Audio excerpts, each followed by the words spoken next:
নমস্কার বন্ধুরা, রাধে রাধে। তোমাদের সকলকে অনেক অনেক স্বাগত নতুন আরেকটি পূজাবিধির ভিডিওতে। বন্ধুরা, আশা করি তোমরা নিশ্চয়ই খুব ভালো আছো।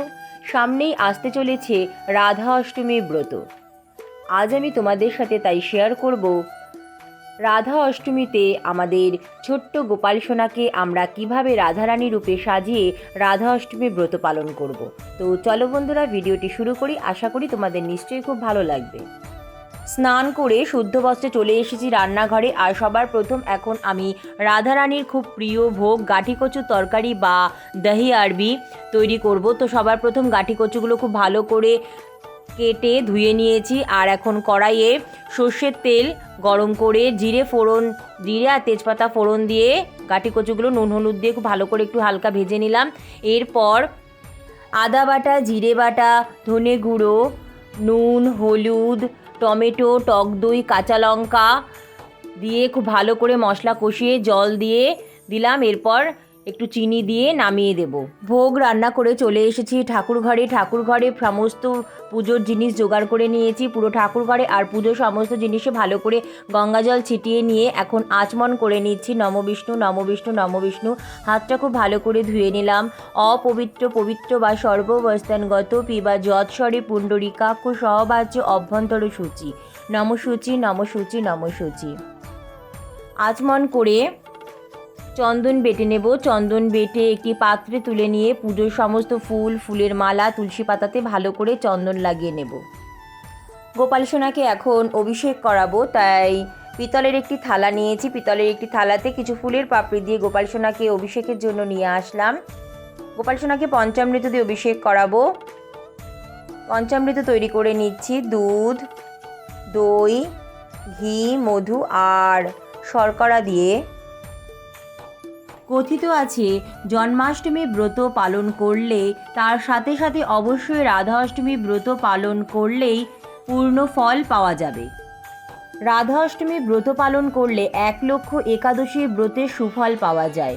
ভগবান শ্রীকৃষ্ণ স্বয়ং নিজেই বলেছেন 1000 বার কৃষ্ণ নাম জপ করলে যে সুফল পাওয়া যাবে, শুধুমাত্র একবার রাধা নাম জপ করলে বা রাধে রাধে বললে একই ফল পাওয়া যাবে। ভাদ্র মাসের কৃষ্ণপক্ষের অষ্টমী তিথিতে জন্মগ্রহণ করেছিলেন ভগবান শ্রীকৃষ্ণ। আর তার কিছুদিন পরেই ভাদ্র মাসের শুক্লপক্ষের অষ্টমী তিথিতে জন্মগ্রহণ করেছিলেন রাধারানী। পঞ্চামৃত জলশঙ্খতে নিয়ে এখন গোপাল সোনাকে পঞ্চামৃত দিয়ে অভিষেক করিয়ে দিচ্ছি। ওম নমো ভগবতে বাসুদেবায় নমো, ওম নমো ভগবতে বাসুদেবায় নমো। হরে কৃষ্ণ কৃষ্ণ কৃষ্ণ হরে হরে, হরে রাম রাম রাম হরে হরে। পঞ্চামৃত দিয়ে গোপাল সোনাকে খুব ভালো করে অভিষেক করানোর পরে এখন নিয়ে নিচ্ছি পরিষ্কার শুদ্ধ জল। তাতে দিয়ে দেব গোলাপ জল, অগরু, তুলসী পাতা আর কেশর চন্দন। এইভাবে স্নানের জল তৈরি করে খুব ভালো করে গোপাল সোনাকে স্নান করিয়ে দেব বা অভিষেক করিয়ে দেব।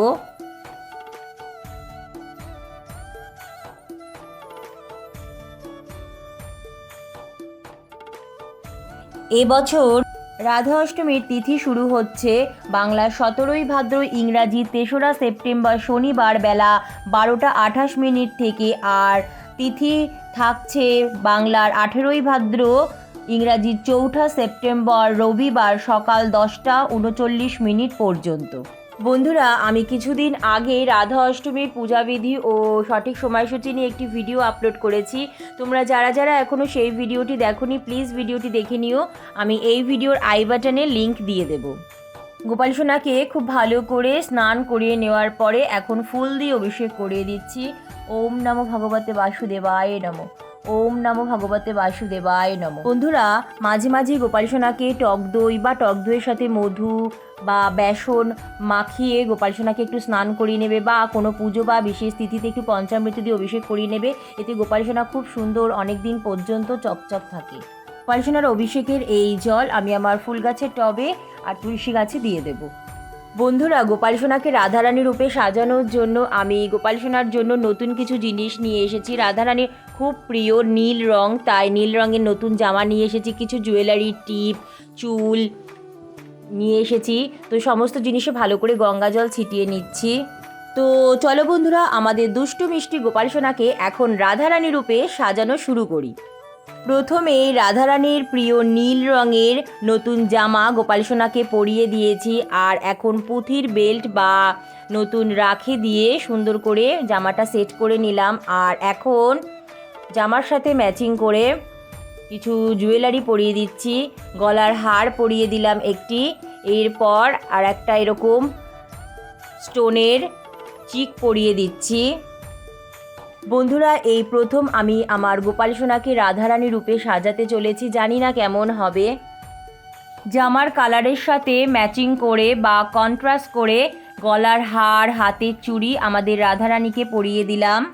এরপর দেখো বন্ধুরা, আমাদের গোপাল সোনাকে পুরো রাধারানীর লুকে আনার জন্য আমি এরকম বড় চুল নিয়ে এসেছি। তো চুলটা গোপাল সোনাকে পরানোর সাথে সাথেই দেখো গোপাল সোনার লুকটা কতটা চেঞ্জ হয়ে গেছে। এরপর দেখো এরকম ফুলের মালা দিয়ে আমি টিকলি তৈরি করে নিচ্ছি। এরকম স্টোনের টিপ নিয়ে এসেছি, এই টিপ এখন আমি গোপাল সোনাকে পরিয়ে দিচ্ছি। এরকম টিপ নানা রকম কালারের পাওয়া যায়, আর এই ব্লুর আর পিঙ্ক কম্বিনেশনে জামাটার সাথে খুব সুন্দর ম্যাচ করেছে টিপটা। আর দেখো এরকম প্লেন স্টোনের টিপও নিয়েছি। এই স্টোন এখন আমি আমাদের গোপাল সোনাকে নাকে পরিয়ে দিচ্ছি, তাহলে আমাদের রাধারানীর নাকের হয়ে গেল। আর একটা স্টোন আমি একদম কপালে পরিয়ে দিলাম মিডিলে, তাহলে এই টিপটা আর একটু দেখতে ভালো লাগছে। আর দেখো বন্ধুরা, আমি গোপাল সোনাকে ওড়না পরিয়ে দিয়েছি, আর এখন কানের পরিয়ে দিচ্ছি জামার সাথে ম্যাচিং করে। বন্ধুরা, ফুলের যে টিকলি আমি তৈরি করেছি এটা আমি মাথায় রেখেছি, এমনিই আটকে গেছে চুলের সাথে। আর ওড়নাটাও এমনিই বসিয়েছি। আর এখন মাথার একটা মুকুট পরিয়ে দিচ্ছি আমাদের রাধারানীকে, আর এই মুকুটের সাথে ওড়নাটা আর টিকলিটা খুব ভালোভাবে আটকে থাকবে। গোপাল সোনাকে ফুলের মালা পরিয়ে দিয়েছি, আর গোপাল সোনার হাতে আমি এখন একটি ফুলের মালা দিয়ে দিলাম, আর আতর লাগিয়ে দেব। এরপর আয়না দর্শন করিয়ে নেব। যেহেতু আজ আমি গোপাল সোনাকে রাধারানী রূপে সাজিয়েছি, তাই গোপাল সোনার হাতে কোনো রকম বাঁশি আমি দিলাম না, ফুলের মালা দিয়ে দিলাম। এছাড়াও তোমরা রাধারানীর হাতে তুলসী পাতা বা ফুলও দিতে পারো। কাঠের একটি জলচকিতে আসন পেতে আসনে গঙ্গাজল ছিটিয়ে নিয়ে কিছু ফুলের পাপড়ি দিয়ে আমি আমাদের গোপাল সোনাকে আসনে নিয়ে আসলাম। চন্দনের তিলক পরিয়ে দিচ্ছি। সবার প্রথম আমি গোপাল ঠাকুরের পুজো করে নিচ্ছি। চন্দন সহযোগে তুলসী পাতা ভগবানের চরণে নিবেদন করছি। ওম নমো ব্রহ্মণ্য দেবায় গো ব্রাহ্মণ্য হিতায় চ জগদ্ধিতায় কৃষ্ণায় গোবিন্দ নমো নমঃ। চন্দন সহযোগে ফুল ভগবানের চরণে নিবেদন করলাম। ওম নমো ভগবতে বাসুদেবায় নমঃ। চন্দন সহযোগে পদ্ম ফুল এখন রাধারানীর চরণে নিবেদন করছি। তপ্ত কাঞ্চন গৌরাঙ্গী রাধে বৃন্দাবনেশ্বরী বৃষভানুসুতে দেবী প্রণমামি হরি প্রিয়ে। গোপাল সোনাকে রাধারানী রূপে সাজিয়েছি, তাই আজ গোপাল সোনার হাতে ফুলের মালা আর একটি ফুল দিয়ে দিলাম। সিংহাসন এখন ফুল দিয়ে সুন্দর করে একটু সাজিয়ে নিচ্ছি। বন্ধুরা, তোমরা অবশ্যই কমেন্ট করে জানিও আমার গোপাল সোনাকে আজ রাধারানী রূপে সাজানো কেমন হয়েছে, আর গোপাল সোনাকে কেমন লাগছে। কিছু ফুলের পাপড়ি দিয়ে আসন তৈরি করে রাধারানীকে ঘিয়ে প্রদীপ নিবেদন করলাম। রাধারানীকে ভোগ নিবেদন করব, তাই ভোগ নিবেদনের জায়গাটা সুন্দর করে সাজিয়ে নিচ্ছি। নতুন একটি আসন পেতে আসনে একটু ফুলের পাপড়ি দিয়ে ভোগ নিবেদনের জায়গাটা সুন্দর করে সাজিয়ে নিলাম। গোমাতাকে চন্দনের আর সিঁদুরের তিলক পরিয়ে দিয়েছি, আর চন্দন সহযোগে ফুল চরণে নিবেদন করে হাত জোড় করে প্রণাম করে নিলাম। 5 রকম গোটা ফল নিয়েছি। 5 রকম গোটা ফলে চন্দনের ফোঁটা দিয়ে চন্দন সহযোগে ফুল তুলসী পাতা দিয়ে এখন আমাদের রাধারানীকে আমি গোটা ফল নিবেদন করছি। রাধারানীর প্রিয় গাঠি কচুর তরকারি আর তার সাথে নানা রকম মিষ্টি, মাখন, মিশ্রি, চকলেট দিয়ে রাধারানীর ভোগের থালা গ্লাস সুন্দর করে সাজিয়ে নিচ্ছি। আর ভোগের থালা গ্লাসে তুলসী পাতা আর কিছু ফুল দিয়ে দেব। বন্ধুরা, তোমরা রাধা অষ্টমীর দিন রাধারানীর প্রিয় গাঠি কচুর তরকারি বা গাঠি কচুর যে কোনো রেসিপি বা রাধারানীর খুব প্রিয় বাদাম ভাজা, ছোলা ভাজা, নানা রকম ভাজা, এছাড়া নানা রকম মিষ্টি, লুচি, সুজি ইত্যাদির ভোগ নিবেদন করতে পারো। বন্ধুরা, তোমরা যদি রাধা অষ্টমীর দিন রাধা কৃষ্ণের যুগল বিগ্রহকে একসাথে পুজো করো বা গোপাল সোনাকে এইভাবে রাধারানী রূপে সাজিয়ে পুজো করো, সেক্ষেত্রে তোমরা ভোগে অবশ্যই তুলসী পাতা দেবে। আর তোমরা যদি শুধুমাত্র রাধারানীর পুজো করো তাহলে রাধারানীর ভোগের থালা গ্লাসে তুলসী পাতা দেওয়ার প্রয়োজন হয় না, তাহলে তোমরা সেখানে ভোগের থালা গ্লাসে ফুল দিয়ে দেবে। ভোগ নিবেদনের পর কৃষ্ণ দ্রব্যাময়ী রাধে রাধা দ্রব্যাময় হরি জীবনে নিধনে রাধা কৃষ্ণ গতির মর্ম, কৃষ্ণ প্রাণময়ী রাধা রাধা প্রাণময় হরি জীবনেন ধনে নিত্যম রাধা কৃষ্ণ গতির মর্ম। এইভাবে 3 বার পুষ্পাঞ্জলি দিয়ে হাত জোর করে এখন প্রণাম করে নিচ্ছি। তপ্ত কাঞ্চন গৌরাঙ্গী রাধে বৃন্দাবনেশ্বরী বৃষভানুসুতে দেবী প্রণমামি হরি প্রিয়ে। এরপর আরতি করে নিচ্ছি।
হে ভগবান, আমার পুজোর ভুল ত্রুটি ক্ষমা করে আমার পুজো গ্রহণ করো, সকলের মঙ্গল করো। পুজোর পর এখন আমাদের গোপাল সোনাকে বা আমাদের রাধারানীকে এখন খাইয়ে দিচ্ছি। এরপর ভগবানকে ভোগ গ্রহণের জন্য অনুরোধ করে কিছুক্ষণ চলে যাব ঠাকুরঘর থেকে বাইরে। কিছুক্ষণ পর হাতে একটু আওয়াজ করে ফিরে এসে